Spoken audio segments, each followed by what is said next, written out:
너무 아름답죠? 아름다운 자연을 만끽하시면서 하루하루 감사하고 기쁜 마음으로 잘 보내시기를 진심으로 응원합니다. 첫 번째, 우리 삶에는 마음을 관리할 수 없을 정도로 힘든 외부의 충격들이 수시로 일어난다. 그럴 때에는 우리가 마음을 관리하지 못하는 게 당연하다. 일단 그거를 인정하고, 두 번째로는 그런 마음을 관리하기 힘든 상태에서 내가 어떻게 다시 마음을 관리할 수 있을까? 두 가지 방법이 있는데, 첫 번째로는 외부의 자원에 기대자, 외부의 자원을 적극 활용하자. 외부의 진리, 마음에 다시 기반을 다져줄 수 있는 삶의 진리, 우주의 진리, 생명의 진리, 이런 것들을 바라보면서 흔들리지 않는 기반을 다시 한번 다져보자. 두 번째로는 마음의 키우는 과정으로 생각하고, 마음을 단단하게 또 회복 탄력성이 있게 만드는 과정으로 생각하자. 앞으로의 어려운 과정들도 이겨내면서 마음 관리를 잘해서 더 좋은 것들을 만들어내는 사람이 될 수 있다. 그렇게 생각을 해보시면 어떨까 하고 생각해 봅니다. 가을도 지나가는 것 같고, 조금 있으면은 금방 추운 겨울이 될 것 같습니다. 여러분은 인생의 추운 겨울날 만나보셨나요? 아무리 노력해도 아무 일도 되지 않고, 아무리 노력해도 해결할 수 없고, 일적인 측면에서도 그렇지만 관계적인 측면에서도 모든 관계가 망가지고 이 세상에 혼자 남은 것 같은 시간들, 위로도 크게 되지 않고 어디 도망갈 수도 없고, 그렇게 사방팔방으로 완전히 둘러싸인 것 같은 절망적인 상황, 여러분도 빠져보신 적이 있는지 궁금합니다. 인생의 시간이 아닐까 생각을 하는데요.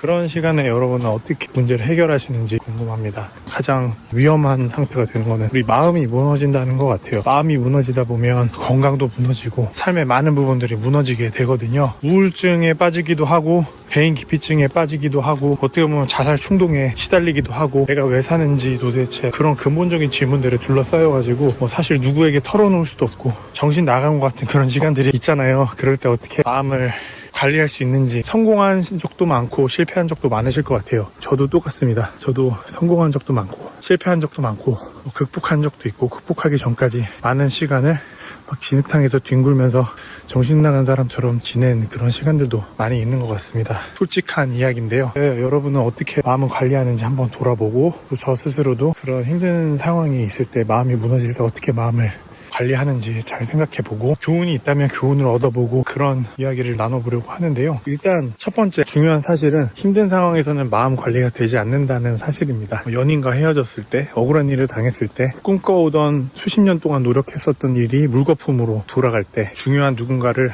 잃었을 때, 회복 불가능한 손실이 일어났을 때, 투자한 돈이 다 날아갔을 때, 배신을 당했을 때, 사기를 당했을 때, 믿었던 사람에게 상처받았을 때, 이거 다 외상이잖아요. 우리가 외상 후 스트레스, 외상 후 장애, 이런 것처럼 이런 트라우마틱한 사건들, 항상 우리 자아가 다치잖아요. 감정도 다치고. 그럼 이런 외부 충격에서 우리는 자유로울 수가 없고, 이 외부 충격들은 우리가 기대하지 않았던 사건이기 때문에 대비할 수도 없었던 상황이거든요. 어떻게 나한테 이런 일이, 이런 생각이 자꾸 드는 시간일 텐데, 그럴 때 일단은 마음을 관리할 수가 없습니다. 그걸 일단 인정해야 될 것 같아요. 그래서 제정신을 차리기 힘든 큰 사건이 내 삶에 일어났다라고 생각을 하시면 될 것 같아요. 지금은 긴급 상황이다. 그러니까 익스터널 샥이 일어난 거죠. 내가 알고 있는 변수들이 내 삶에 벌어질 때에는 관리할 수 있습니다. 근데 이 외생적인 변수들, 익스터널 샥들이 일어날 때, 건강, 관계, 일, 내가 통제할 수 없는 충격적인 어떤 일이 일어났을 때 그것을 예측할 수 없었기 때문에 당연히 대비가 안 돼 있고, 대비가 안 돼 있으니까 당연히 마음이 관리될 수 있는 범위를 벗어나는 거거든요. 그래서 일단 가장 중요한 팩트는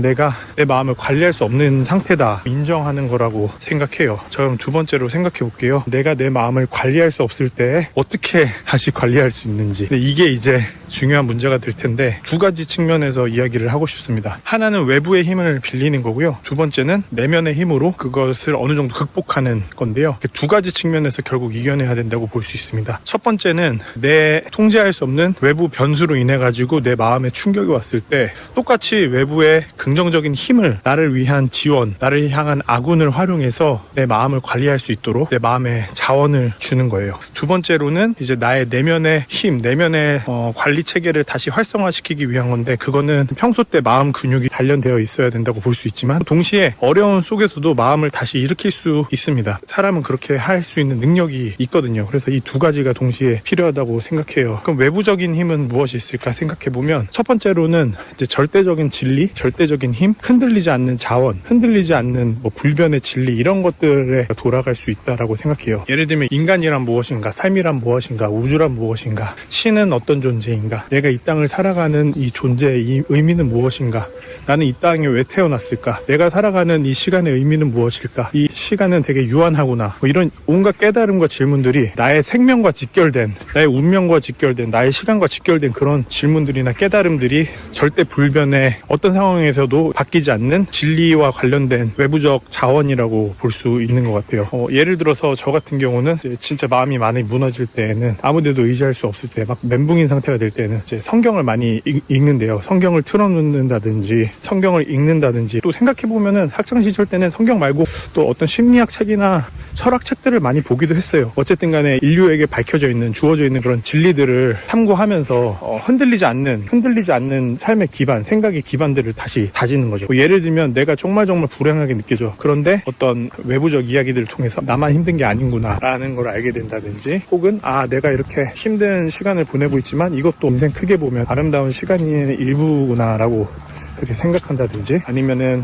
연인과 헤어져서 너무너무 힘들 때 인간관계라는 건 결국 그런 거구나, 이렇게 취약하구나, 또 서로의 인연이라는 거는 스쳐가는 인연이 될 수도 있고 모든 인연이 되게 소중한 거구나, 그렇게 깨닫는다든지 그런 진리들을 탐구하는 거죠. 성경에는 마음에 대한 좋은 이야기들이 되게 많아요. 예를 들어서 무엇보다도 당신의 마음을 지키십시오. 왜냐하면 그 마음에서 당신의 생명이 나오기 때문입니다. 이런 말씀도 있고, 인생을 향한 신의 뜻이 무엇이냐면 어떤 일이 일어나든지 감사하고 매 순간 기뻐하고, 그리고 항상 기도하는 마음으로 기도하면서 그렇게 살고, 그런 삶의 태도, 마음가짐에 대해서 많이 해주거든요. 그래서 나쁜 마음을 가지지 말고 항상 겸손하고 감사하고 기뻐하는 마음을 가지라고 그렇게 이야기를 해줍니다. 그러면은 그 이야기를 들을 때 내 마음에 흔들리지 않는 진리를 이렇게 차곡차곡 쌓아나갈 수 있다라고 생각을 하고요. 두 번째 측면에서 자신의 마음의 근육에 대해서 이야기해보면, 우리가 살면서 예상치 못하는 어려움들이 진짜 많잖아요. 사실 어려움이 없었다고 하면 그만큼 그 사람은 운이 좋았다고밖에 말할 수 없는데, 마음에 힘든 일이 별로 없었어 하면 진짜 감사하면서 살면 되죠.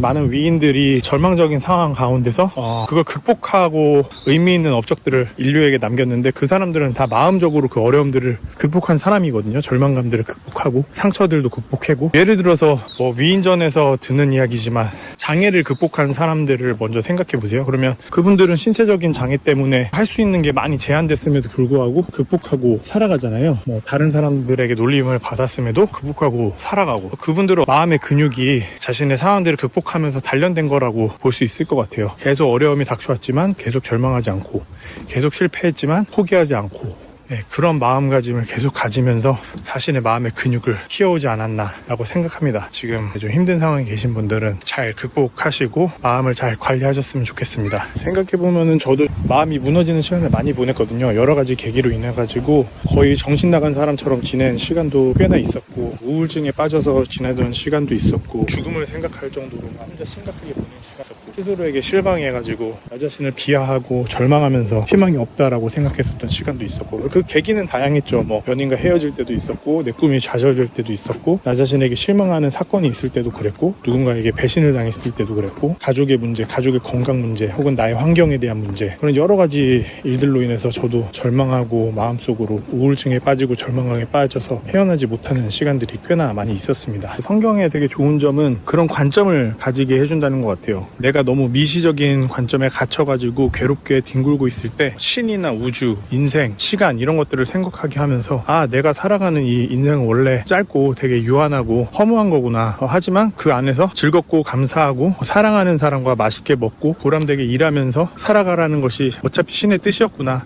그래, 내 인생 별거 아니네. 주어진 시간에 감사하면서 최선을 다해서 살아가는 거였네. 이런 종류의 깨달음들을 얻을 수 있는 거죠. 저도 제가 가르치려는 게 아니라 저도 항상 못하는 부분들에 대해서 이렇게 이겨내려 한다 것을 좀 공유하고 싶었습니다. 성경에서 마음에 대해 어떻게 이야기하고 있는지, 마음을 어떻게 관리해야 되는지에 대해서 이야기하는지가 궁금하시다고 생각하시는 분들은 제가 추천해드리는 것은 성경 속에 그 잠언이라는 책하고 전도서라는 책이 있어요. 지혜서라고 불리는 그런 분류인데, 이제 신이 인간에게 밝혀준 지혜라는 그 카테고리 안에 들어있는 책들이거든요. 우리의 마음을 어떻게 관리해야 되는지, 인간의 마음이란 무엇인지, 무엇이 인간으로서 바람직한 마음가짐과 삶의 태도인지에 대해서 가르쳐주는 책이거든요. 잠언하고 전도서를 한번 읽어보시면은 즉각적으로 도움이 된다는 것을 아마도 느끼실 거라고 저는 개인적으로는 확신하고 추천을 드립니다.